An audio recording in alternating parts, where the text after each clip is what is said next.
Queen of Swords by Sara.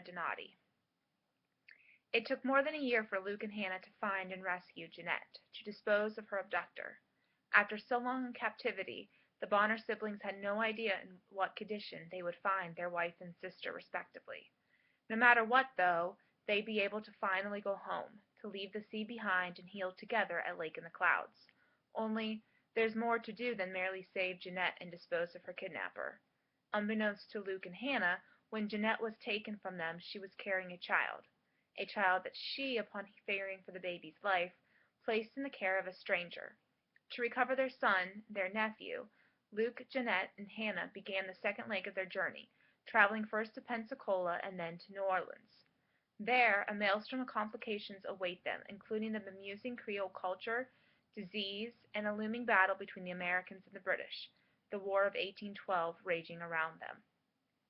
In order to be reunited with baby Nathaniel, the Bonners find themselves pitted against one of the first families of New Orleans, the cruel and sadistic Honneur Poitrin and his equally as crazed grandmother, and depending upon the kindness of old and new friends and strangers alike. It's a whole new wilderness for the Bonners to conquer, one that couldn't be further from the endless forest they know and love so well. From the very first pages of Queen of Swords, adrenaline starts pumping and it doesn't let up. There are no lulls in this novel. Rather, it's constant action and meaningful suspense. While obviously a strength of the book, its pure genius is in its setting. New Orleans, despite its balmy weather, breathed new life into this series. Though always enjoyable, the change in location allowed Donati to explore a new culture, putting the unique Bonner perspective to use in interpreting not only the relationships between Creoles and both Americans and the British, but also their slaves, free blacks who owned slaves, quadroons, Indians, and those Indians of mixed race. Plus, New Orleans gave her a playground of new characters to introduce as well. Finally, by removing Luke, Jeanette, and Hannah from everything they knew, the characters were allowed to grow, especially the two women. Jeanette grew up, and Hannah was finally able to make peace with her past.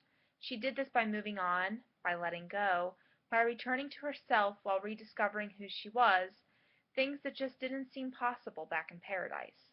By relocating the story to New Orleans, at least temporarily, Donati was also able to quickly and efficiently progress the story for the rest of the Bonners back in New York as well, relating what Luke, Jeanette, and Hannah missed through letters.